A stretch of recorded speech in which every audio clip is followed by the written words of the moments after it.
Hi there, I'm Ron Waterman, the founder and CEO of StorySmart, a nationwide startup that's committed to providing professional video storytelling for all. Today, I want to talk specifically to those of you that work for mission-driven organizations, nonprofit organizations that depend on donations from people that share your values, right? That care about the same things that you care about. I want to talk to you about using video storytelling to help you raise money. One of the things that, and I know I'm preaching to the choir on this, if you're, frankly, most nonprofits, even if you're not responsible in your job title for raising money, everybody's responsible for raising money, right? In lean organizations, if you're the executive director, it's your job to go out there and raise money and to manage the work that you do, the good work that you do. So I want to talk to you about using video storytelling to raise money.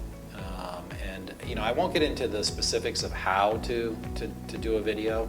I can give you sort of the broad brushes on that. I really want to talk to you about how to use it once you've told the story. I will say this, tell a story, put a face to your mission. Those of you that are in fundraising, you know that the key to raising money is to put a face to the mission and to have people understand and have empathy for those that you're helping. And I've recently, one of the things that I do with StorySmart is I am consistently recruiting great filmmakers and television journalists to join us, to join our network, to provide storytelling for all. And I recently talked to a filmmaker who specializes in helping nonprofits and mission-driven organizations. And he used some terminology that I'm going to borrow here, and that is this. And here's what the concept is. So one of the mistakes that people make when it comes to mission-driven organizations is, they make the problem so big and so insurmountable in describing the impact of the problem that they're trying to address, that it dehumanizes it. It takes if you want to tell a big story, the way that he framed it, if you want to tell a big story, tell a small story. Tell the story of somebody that you're helping. And I love the way that he shared that, because I've always thought about it in the sense of, let's put a face to the mission. We're kind of coming at the same concept, but framing it or languaging it in a different way. But that's it. It's really sharing the story of an individual. How are they impacted by the problem? It's telling that story, and then more importantly, telling the story of how you help, right? How your agency is making a difference. And here's the beauty of telling it yourself. You could go out, right, and I'm sure you do this all the time. You're sending press releases, you're trying to get media coverage about the good work that you're doing, and that's great. And I don't want to dissuade you from doing that. I think that's very impactful, right? If you can get a New York Times story or Wall Street Journal or USA Today, right, on the print side, or NBC News or the Today Show to cover you, by all means get that. That's wonderful. It's hard to get, I will tell you. Those of you who have been in PR know that it's not easy to do. And when you do, you don't own the story. You may not be able to put it on your website, and you may be able to use it in fundraising, right? But here's the power of owning your story. Here are the 3 free tips I want to give you, and that's what's in this blog post.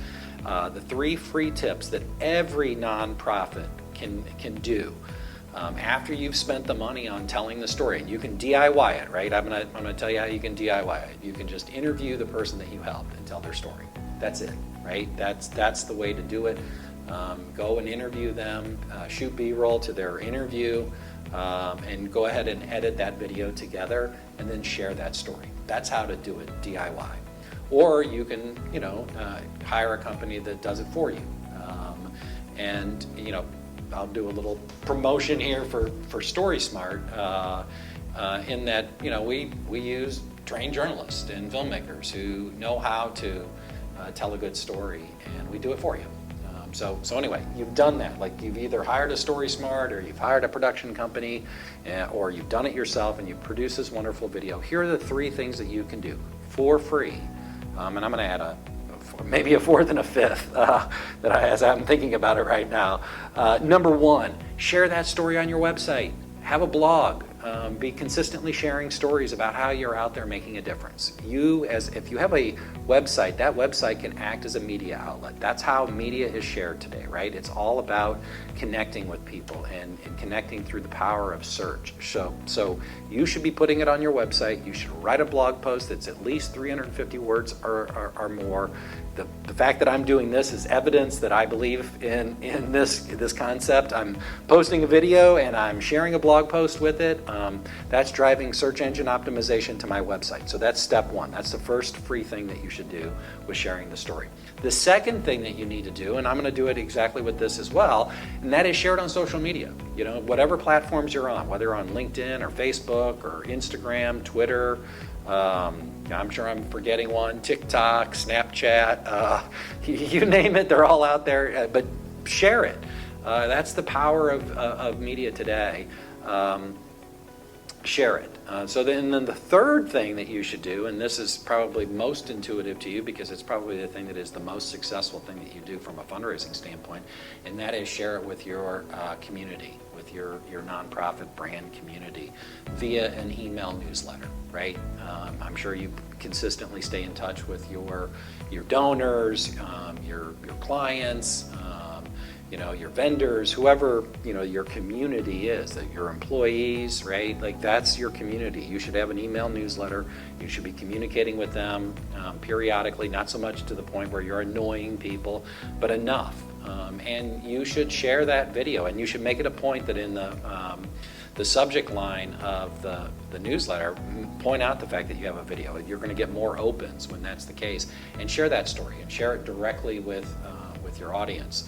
I'm going to add, even though I don't know that I do this in my written blog post, I'm going to add that whoever you profile, share the story with them. Give the story to them to share.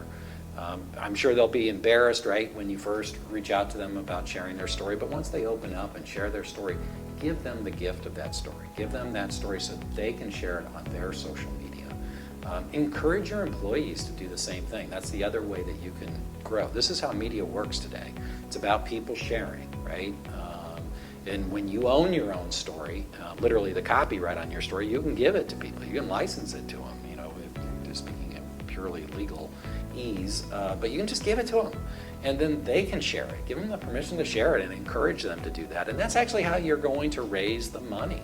And make sure, and this is a key thing, make sure you have a call to action. Ask people to donate. Have a donate now button, right? Like when you put it in your blog post, have a donate now button in the blog post, right? Or a link that takes people to where they can donate to support the good work that you're doing. Make sure that the email that you share has that in it. Make sure that the social media post that you post has that in it. It's that level of detail that you need to get things done. But have it there. Make it super simple for people to support you. And share your story and do it consistently. And when you do that, you will see that you will continue to grow the support for your organization. So it's that simple. I hope you found this video helpful.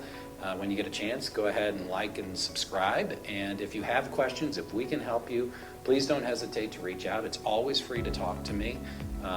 If you're interested in engaging us to help you tell your story, we'd be happy to talk to you about doing that. If you just want advice on how to do it yourself, happy to talk to you about that as well. So until next time, stay story smart.